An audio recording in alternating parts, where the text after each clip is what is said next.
యాసంగిలో సాగు చేసిన శనగ పంట దిగుబడి చేతికి అందుతుంది. రైతులు పంటను కోసి ఆరబెట్టడంతో పాటు ఇళ్లలో నిల్వ చేస్తున్నారు. కొనుగోలు కేంద్రాలు ప్రారంభమైతే విక్రయించేందుకు సిద్ధంగా ఉన్నారు. అయితే ఇప్పటి వరకు సెంటర్ల ప్రారంభానికి సంబంధించి ఊసే లేదు. మరోపక్క ఈ నెల 15 నుంచి అకాల వర్షాలు కురిసే అవకాశం ఉందనే సూచనతో వారిలో గుబులు మొదలైంది. అంతకుముందే కొనుగోలు కేంద్రాలు ప్రారంభించే పరిస్థితి కనిపించడం లేదు. ఆరబెట్టకుండా ఇంట్లో నిల్వ ఉంచడమే ఉత్తమమని రైతులు భావిస్తున్నారు. ప్రభుత్వ రంగ సంస్థ మార్క్ఫెడ్ ద్వారా శనగలు కొనుగోలు చేస్తారు. గత ఏడాది శనగకు మద్దతు ధర 5,650 ఉండగా ప్రైవేట్లో అధిక ధర లభించడం ద్వారా రైతులు ఎక్కువగా అటే మొగ్గు చూపారు. ఈసారి కూడా జిల్లాలో పెద్ద ఎత్తున శనగ సాగైంది. ప్రస్తుతం దిగుబడులు చేతికందుతున్నాయి. కానీ కొనుగోలు కేంద్రాలు లేక రైతులు అవస్థలు పడుతున్నారు.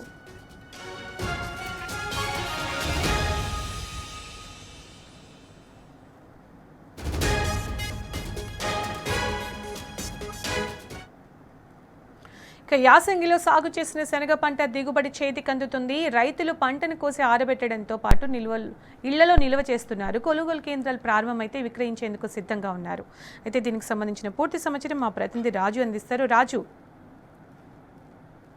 ఇంకా కాంగ్రెస్ ప్రభుత్వ పాలనలో గత 2 ఏళ్ల కూడా రైతులు తాము పండించిన పంటలు అమ్ముకోవాలంటే మాత్రం పడరాని పాటలు పడాల్సిన పరిస్థితి కనిపిస్తున్నది. గత ఖరీఫ్ లో ఈ పత్తి పంటను, ఇటు కందులు, అంటే సోయా పంటను అమ్ముకోవడానికి పడరాని పాటలు పడిన రైతులు కనీసం ఈ రబీలోనైనా పండించిన శనగ పంటనైనా అమ్ముకుందామంటే ప్రభుత్వం మాత్రము కొనుగోలు కేంద్రం ఏర్పాటు చేయడంలో జాప్యం చేయడంతో పాటు కొనుగోలు చేయడంలో అడ్డమైన నిబంధనలు పెట్టడం జరుగుతున్నది.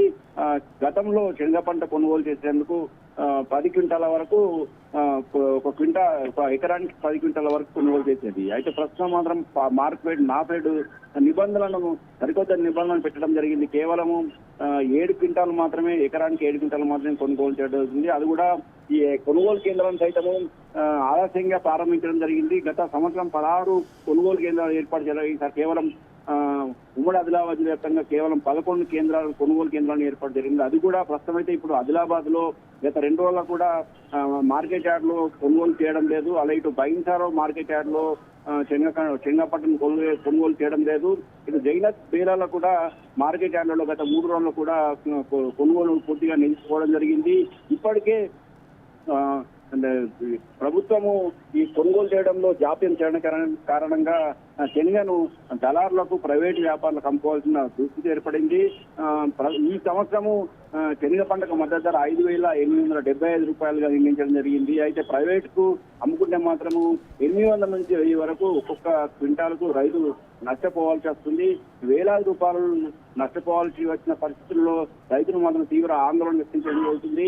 మరోవైపు అడ్డగోలు నిబంధనలు పెట్టడం జరిగింది. నాణ్యత పేరిట, తేమ పేరిట రైతులను ఇబ్బంది గురి చేసే ప్రయత్నాలు కొనసాగించడం పట్ల కూడా రైతులు ప్రభుత్వ వైఖరి పట్ల ఆగ్రహం వ్యక్తం జరుగుతుంది. జిల్లా వ్యాప్తంగా కూడా, రాష్ట్ర వ్యాప్తంగా కూడా ఈ రబీలో 2,92,000 ఎకరాలలో శనగ పంట సాగు చేయడం జరిగింది. అయితే ఉమ్మడి ఆదిలాబాద్ జిల్లాలోనే అత్యధికంగా, రాష్ట్రంలోనే అత్యధికంగా దాదాపు 1,00,000 ఎకరాల వరకు ఈ రబీలో శనగ పంటను సాగు చేయడం జరిగింది. అయితే కొనుగోలు కేంద్రాలను సకాలంలో ప్రారంభించకపోవడంలో చాలా ఇబ్బందులు ఎదుర్కొంటున్నాయి. ఇప్పటికైనా ప్రభుత్వం వెంటనే స్పందించి శనగ కొనుగోలు కేంద్రం